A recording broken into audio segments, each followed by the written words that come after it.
Assalamualaikum ta'ala warahmatullahi wabarakatuh. Alhamdulillahi rabbil alamin. Wassalatu wassalamu ala ashrafil anbiya'i wal mursalin.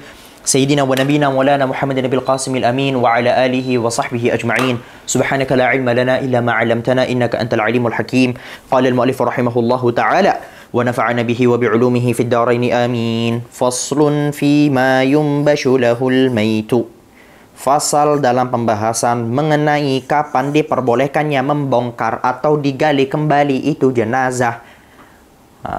Pembahasan kali ini adalah kapan membongkar kuburan itu diperbolehkan, begitu, bahkan wajib. Ya, kapan? Mari kita lihat. Yunbashul maitu li arba'i khisalin.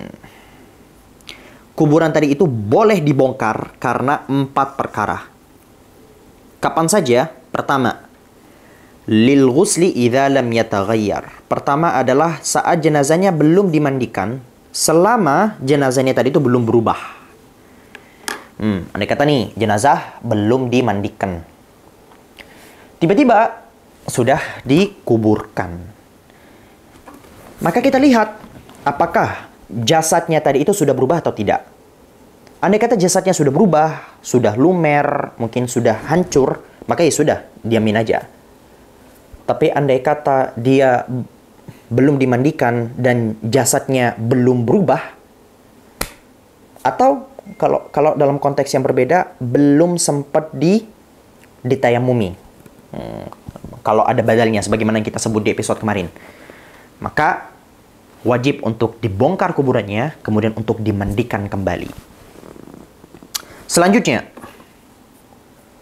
wali taujihihi ilal qiblah, dan karena penghadapannya terhadap kiblat. Andai kata jenazahnya belum atau lupa tidak dihadapkan ke kiblat. Jadi jenazahnya sudah kadung, sudah terlanjur. Kesana dikit dong. Sudah terlanjur dimakamkan, dan yang memakamkan tadi itu bukan orang yang pernah ngaji. Jadi asal dipendem aja begitu. Dilempar begitu habis itu.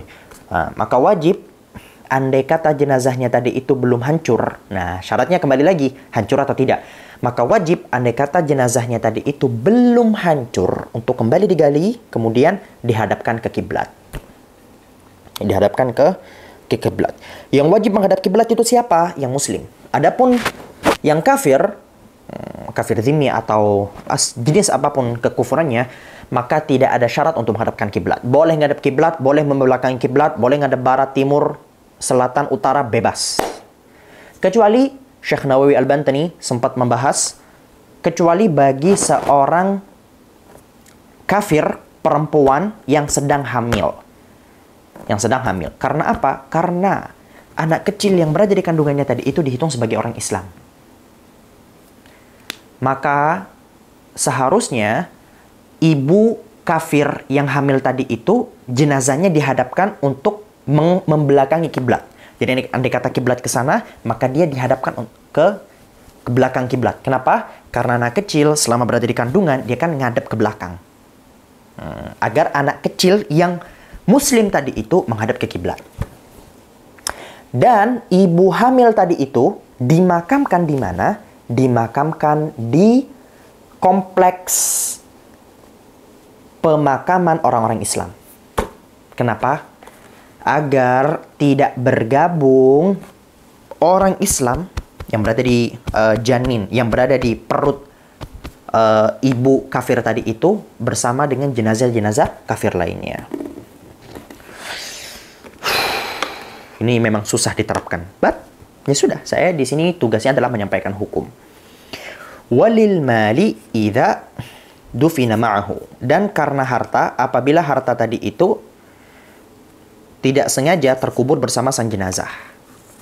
Dalam Islam, kita itu betul-betul menghargai harta, menghargai setiap rezeki yang telah Allah Subhanahu wa taala berikan. Bahkan dalam kondisi seperti ini, andai kata ada jam yang jatuh, ya, maka selama tidak diikhlaskan, maka wajib hukumnya untuk digali kembali. Maka wajib hukumnya untuk digali kembali.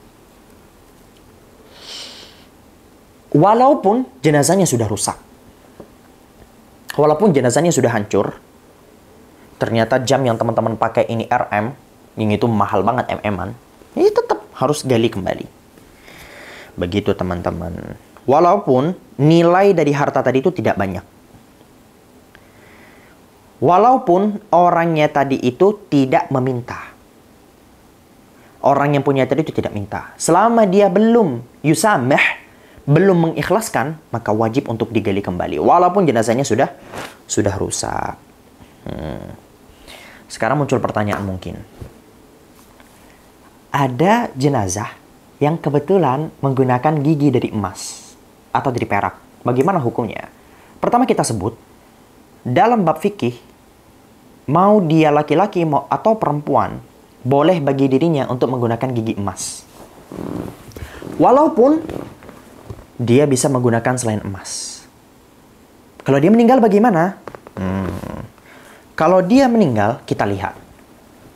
Apakah dengan mengambil gigi emas tadi itu kemudian menodai kehormatan sang jenazah atau tidak? Andai kata misalnya dibuka, kemudian bentuk jenazahnya jadi aneh.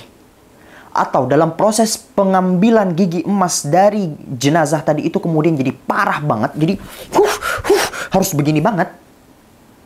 Nah, andai kata dia menodai kehormatan sang jenazah, maka haram hukumnya untuk mencabut gigi emas atau perak tadi itu dari sang jenazah. Namun, andai kata gigi dari emas tadi itu andai kata dicabut, itu tidak kemudian menodai kehormatan sang jenazah. Mungkin posisi giginya itu adalah posisi belakang. Jadi andai kata dia ambil gigi emasnya itu gak bikin dia jelek, gak bikin dia terlihat aneh. Dan ada metode pengambilan gigi tadi itu yang terhormat, maka kita lihat. Maka kita kembalikan kemana? Kita kembalikan ke ahli warisnya. Di sana para ulama, seperti kalau gak salah di kitab Fathul Mu'in yang kami temukan, cuman kita gak usah pakai pendetailan yang terlalu ribet. Kita kembalikan ke ahli warisnya. Apakah ahli warisnya semuanya itu ikhlas atau tidak? Tapi andai kata ada satu saja dari ahli warisnya yang tidak ikhlas, yang dia itu ingin agar giginya tadi itu diambil untuk kemudian dijadikan sebagai harta yang dibagi, maka wajib. Dan itu bisa saja ada anak yang dia itu tidak punya empati terhadap orang tuanya. Kemudian, enggak, saya mau giginya diambil. Walaupun dia jenazah, saya mau giginya diambil. Ya sudah, ambil, mau gimana lagi. Kita kan bicara hukum. Secara hukum ya wajib untuk diambil. Begitu teman-teman.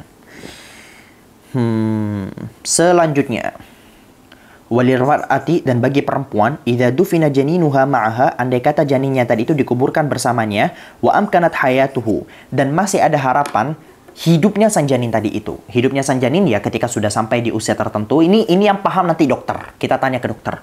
Dok, ini kebetulan ada mayat perempuan begini jelasin.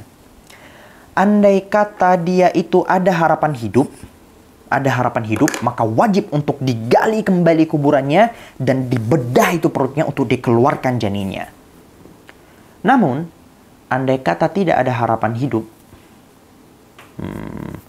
ya sudah, dibiarkan saja dulu. Dibiarkan saja. Dan salah sekali, di mana di sebagian daerah, itu diletakkan batu besar di atas perut sang mayat. Itu ada, saya gak bohong, itu ada. Dan disebutkan di dalam kitab-kitab para ulama. Di sebagian daerah, mereka itu ngambil batu besar, kemudian ditimpuk di atas perut jenazah perempuan tadi itu, agar apa? Agar jenazahnya meninggal. Ini pembunuhan, ini haram. Ini haram. Harusnya ya didiemin aja. Gitu. Didiemin andai kata tidak ada harapan hidup. Tapi kalau ada harapan hidup, wajib dibedah itu perutnya. Apakah hanya dalam 4 perkara ini saja? Enggak, para ulama masih menyebutkan lebih banyak daripada itu. Mungkin boleh digunakan andai kata jenazahnya tadi itu kebetulan dimakamkan di daerah yang sudah ada kemungkinan banjir bandang yang akan merusak semua kuburan di situ. Boleh. Atau ternyata kebetulan di daerah tersebut lagi maraknya kasus maling jenazah. Ada komplotan 20 orang, 30 orang maling jenazah. Nah, boleh pula untuk dibongkar. Atau ternyata jenazahnya tadi itu dimakamkan di daerah yang pemiliknya itu gak ridho. Anda tiba-tiba secara random gitu nemu tanah gitu, Anda makamin jenazah di tempat tersebut. Ternyata sang pemilik tanah gak terima jenazahnya itu dimakamkan di daerah dia, maka wajib untuk dibongkar. Atau mungkin Anda mengkafani sang jenazah tadi itu dengan kafan hasil curian. Ternyata orang yang punya gak ridho, itu boleh pula dibongkar. Atau dengan keperluan otopsi, para ulama mu'asirin menyebutkan boleh otopsi, boleh. Atau mungkin karena ada keperluan idza ihtija li musyahadatihi. Keperluan mungkin ada orang cerai. Suami bilang ke istrinya, ini walaupun random, kita ngomongin fikih. Fikih sebagaimana sebutkan kemarin itu kering. Kita ngomongin hukum tok. Ada suami ngomong ke bininya, akan aku ceraikan kamu andai kata jenazah yang berada di kuburan ini itu laki-laki. Dan kita gak tahu ini yang ada di dalam kuburan ini laki-laki atau perempuan.